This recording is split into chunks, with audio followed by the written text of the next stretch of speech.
UFC Fight Night Vegas 75, Vettori versus Cannonier just took place, and I'm going to go through the entire card, starting with the early prelims, ending with the main event, giving my reaction and breakdown to every single fight on the card, and my overall event recap as well. Let's start straight away with the early prelim opener of Zach Pauga versus Modestas Bukauskas. I went with Modestas Bukauskas to win by decision. He ended up doing so, but this fight arguably could go either way. Round 3 was a very close round. Zach Pauga landed more of the shots. Modestas Bukauskas arguably landed better shots. It was surprising that it was a unanimous decision. I thought this was going to be a split. It's very surprising to see a 30-27 scorecard. Absolutely a joke of a scorecard. I don't see how you can give round 2 to Modestas Bukauskas. I thought he got rocked in that round and also got outlanded and got hit with the better shots. So there's no argument for him winning round 2, but one judge gave it to him. But I thought he got round 1 and 3. I don't mind that being the scorecard. I had it 1-1 going into the third, and the third was a very close round with Modestas landing good shots, but Pauga maybe landing more of them. So yeah, I don't really mind which way you want that fight to go. It was pretty interesting.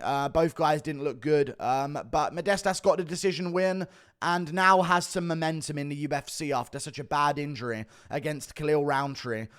So respect to him for building his way back up and getting on a win streak in the UFC. We move on to another fight on the card. Dan Argueta versus Ronnie Lawrence. This was a terrible showing from the referee.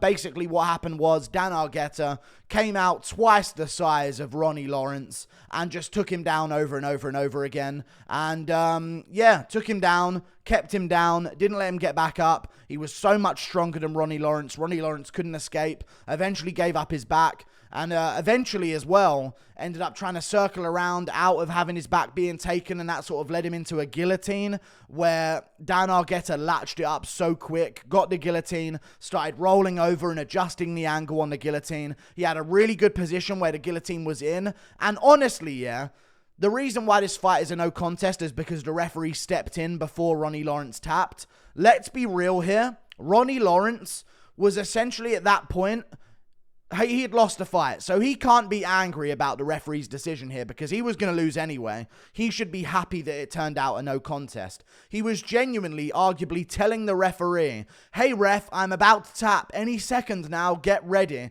because he was stretching out his hand in like an open palm manner for no reason other than to let the ref see him tap. So the ref grabbed his hand, and as the ref grabbed his hand, he like moved it in a way where the hand touched the back of Argueta, and then he considered that a tap. So bad from all people other than Argueta. He should get his win bonus for sure. We move on. Up the card, Tereza Bleda versus Gabriella Fernades.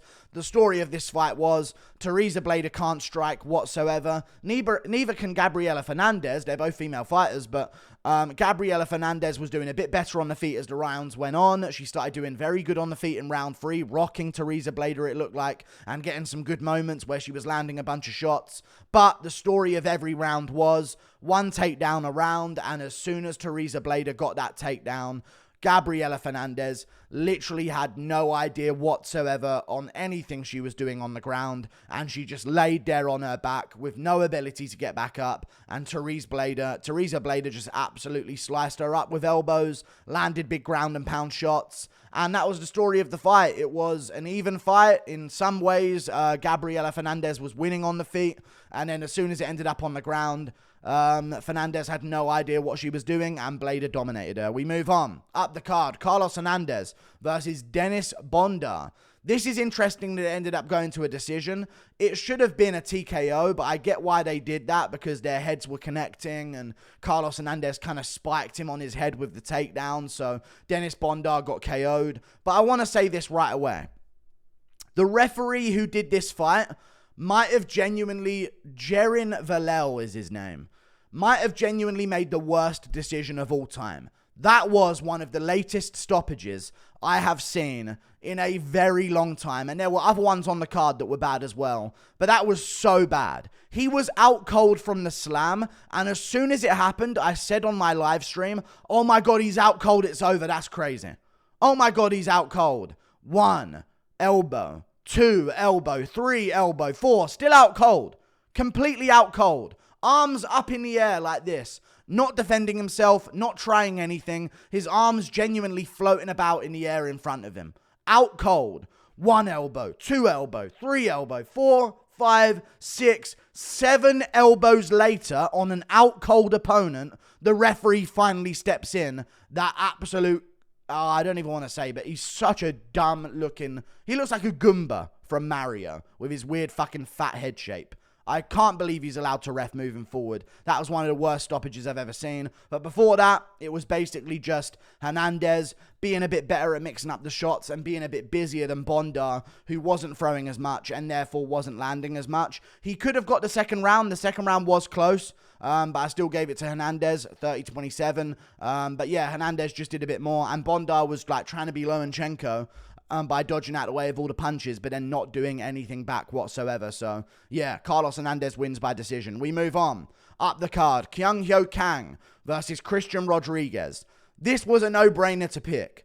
Obviously, Cristian Rodriguez is going to smoke this old, terrible fighter in Kang, but no. Cristian Rodriguez literally decides to make the most rookie mistake he possibly can, back-to-back. Not just one rookie mistake. 2 rookie mistakes back-to-back he makes. He goes in there. Both guys are landing decent shots. Both guys landing a few leg kicks on each other. And then he lands a solid shot on Kang.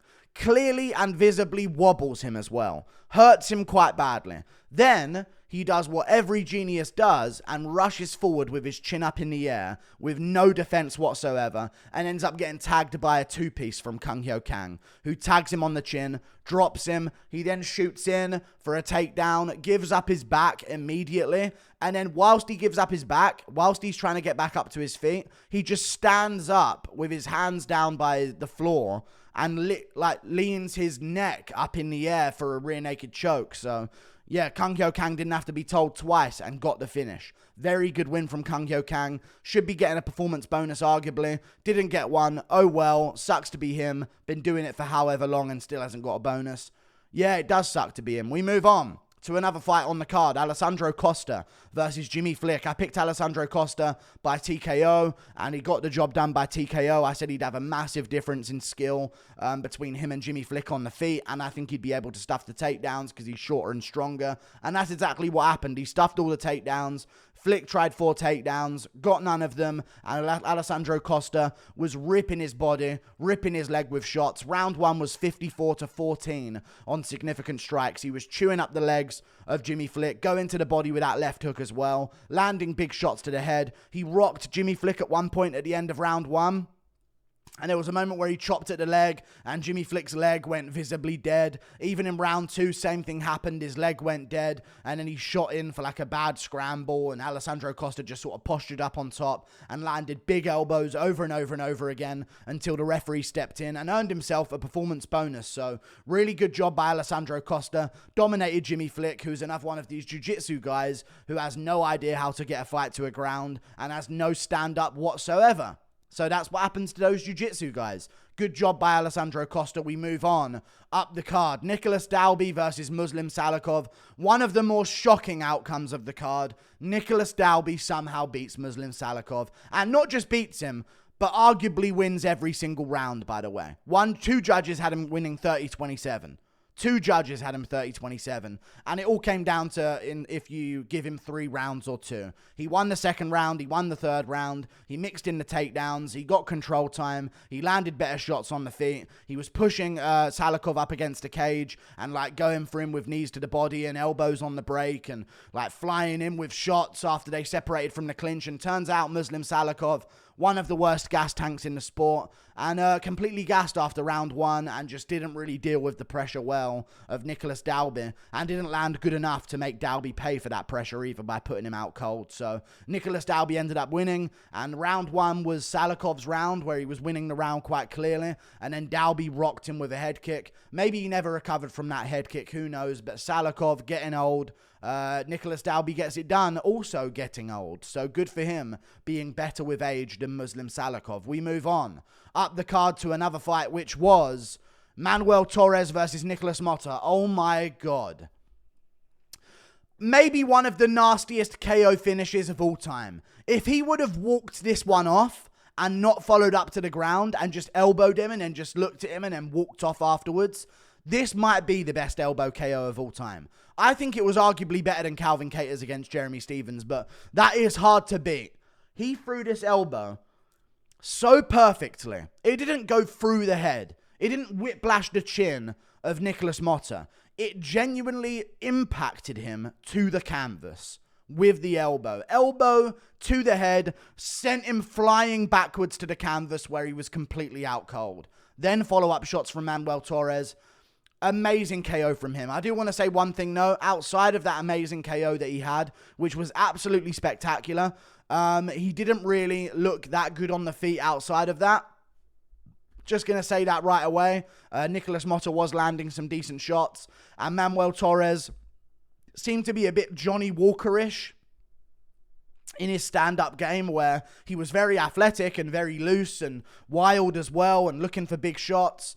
But there were some openings in the mix there for another fighter who might be a bit better than Motta to maybe take advantage of, because he was leaving his hands down quite a bit. But he don't even need his hands. He needs his elbow, and he flattened Nicolas Motta with that elbow. One of the best KOs of the year so far. We move on up the card to another fight, which was Pat Sabatini versus Lucas Almeida. Nothing to break down. The bet was, do you think Lucas Almeida is going to be big and strong enough to stuff the takedowns of Pat Sabatini? Because Pat Sabatini's had some fights where others have been able to do it, and TJ Laramie's arguably a fat flyweight, and he was able to do okay in the scrambles. Lose, but survive in the scrambles, and I thought maybe Almeida would be able to survive the scrambles like those other guys, like Tucker Lutz survived the scrambles as well, and I thought to myself, you know what, he'll survive them and he'll have an opportunity, but no, Pat Sabatini looks the best he's ever looked, and goes out there and dominates Lucas Almeida, takes him down immediately in round 1, dominates round 1, takes him down in round 2, and gets an arm triangle submission.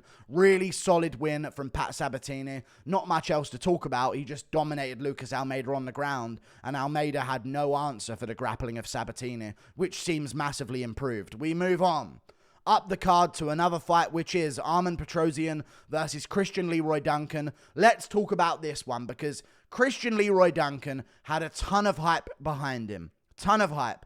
Undefeated prospect. Amazing amateur career. One of the best amateur careers of a regional fighter at the time. Amazing performances all throughout his career. And then boom, he meets Armen Petrosyan.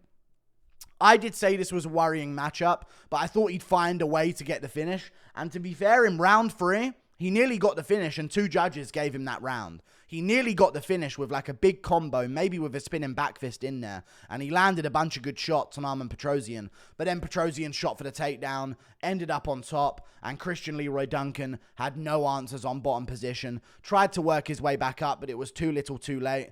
And the problem in this fight was Armen Petrosyan, with an 8-inch reach disadvantage, was out basicking Cristian Leroy Duncan, who had an 8-inch reach advantage over him and refused to try and jab him or just leg kick him or go to the body or go to the head with just a normal head kick. I'm telling this guy to be normal by throwing a normal head kick.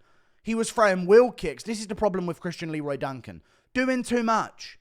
Throwing a wheel kick every 2 minutes, a flying knee every 2 minutes, spinning back fist, all this weird movement he was doing in round 1, only to get his legs chewed up throughout the entire thing. You're doing too much. Stay simple, pressure this guy, and use that jab with an 8-inch reach advantage. Armen Petrosyan is a tit-for-tat striker. You have an 8-inch reach advantage over him. Beat him at the basics. Don't throw 10 spinning wheel kicks around and then have nothing else in round 3. I just couldn't believe what Leroy Duncan was doing. He was doing too much, and that's as simple as that. Good job for Armen Petrosyan, keeping it simple and outpointing him in those first 2 rounds. We move on. Up the card, Arman Tsarukyan versus Joaquim Silva. This one was scary, okay? Because Arman Tsarukyan goes out there in the first round, and everyone's thinking, okay, Arman Tsarukyan is going to absolutely dominate this fight. He goes out there in the first, gets the takedown on Joaquim Silva. And I think for the rest of the round, Joaquim Silva doesn't get back up. And Armen Petrosyan's just picking at him on the ground, landing total strikes, landing some good elbows as well, tying him up, landing to his body as he's against the cage. And it was just like, okay, he took the fight on short notice. He's going to gas out after this. There's no way Arman Tsarukyan's going to beat him here. Round 2, they're striking a bit more. Here's the worrying part. They're striking a bit more in round 2. Arman Tsarukyan can't really get the takedown or keep down Joaquim Silva. So he's going for him on the feet, landing body kicks, landing some good punches. But I was noticing throughout that round, hang on, Arman Tsarukyan is so open on the feet. He's so open on the feet with his boxing. There's openings there that a better fighter can take advantage of. And I was noting that during the fight, like, damn, I don't like Arman Tsarukyan's hands. And then boom, he goes in for an exchange, and Joaquim Silva lands a right hand, then a left hook on his temple. Right on his temple, and Arman Tsarukyan is wobbled badly at the end of round 2. Really badly wobbled at the end of round 2.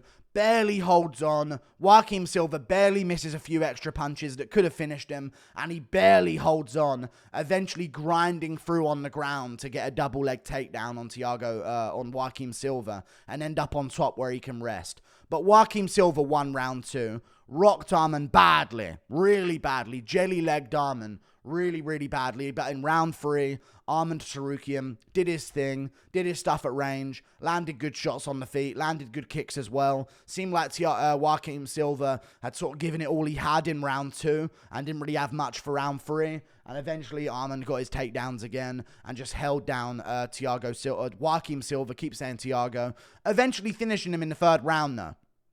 Which was very impressive to push for the finish and get that TKO win with brutal elbows, retiring Joaquim Silva, I believe, who was taking off his gloves after that fight. So very good job by Arman Tsarukyan to push for the finish, but we got shown that he's human with that moment in round 2 where he got really badly rocked, which is worrying because if a Fiziev is landing that, you ain't surviving. So we need to do some work, Arman. Back to the drawing board. We can do him versus Dariush at the end of the year. We move on to another fight that took place on the card, which was Marvin Vettori versus Jared Cannonier. Jared Cannonier dominates the fight, wins every round outside of round 1. Round 1, Marvin Vettori lands massive shots on Jared Cannonier. Clean shots, hooks around the guard, and he rocks Cannonier on 2 occasions in round 1 where you're thinking to yourself, hang on a second, if Vettori's about to finish Jared Cannonier by 1st round TKO, what's going on right now?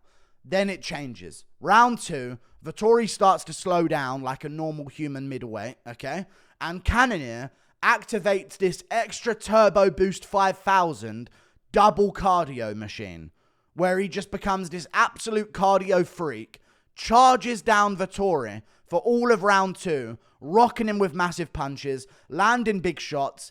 And I swear to you, any other middleweight on the roster, no, any other fighter, I'm telling you, dude, Stipe ain't taking them. You know what I mean? Any other fighter on the roster, you name a good chin, Dober, Stipe, name a good chin. They ain't taking those shots that Vettori took. He has the greatest chin of all time in MMA. I don't care about any. You can name Mark Hunt. I don't care. This guy is so bad, so he's getting hit all the time, and he's just surviving it. And Cannonier threw 125 heat-seeking rockets at his chin in round 2 and landed 82 of them. Crazy, but at one moment he hurt Vettori to the body, which is why Vettori got beaten up so badly in round 2. And he landed some really good ground and pound on Vettori, but Vettori got back up and worked his way back into the fight. Round 3, a little bit more competitive, but Cannonier was landing the better shots. Round 4, Vettori actually outlanded Cannonier, but Cannonier landed the better shots as well. Round 5, Cannonier did his thing, beat up Vettori again, and had crazy cardio in round 5 to just push. He had so much output in this fight, landed so many of his shots, and Vettori just kept throwing 1-2s and changed nothing for 25 minutes. Jared Cannonier activating an ability to double his cardio at 39 after a championship fight paycheck. I don't know what that could be, but really good performance from him. He mixed it up. I said he would. I said he'd win by decision by mixing it up a bit better than Vettori, who again was only throwing 1-2s the whole fight long. And then Cannonier was chopping at his legs. Cannonier was going for Vettori's legs. When Vettori threw kicks back, they were way more telegraphed. Cannonier just chopped him down, went to the body, started bringing him upstairs later on, and eventually just beat up Vettori for 5. But I'm telling you right now, at the end of this event recap, Vettori needs to be studied. I'm being genuinely serious here. Marvin Vettori needs to be studied by science. We need to find a way to find out what his chin is made of, because it's absolutely ridiculous the way he's taking these shots without even getting knocked down. Crazy. Toodle pip. I'll see you later. Goodbye. I believe I went like 6-5-1. Not too bad, but I got the main event underdog, I believe, so not too shabby. Toodle pip. Goodbye.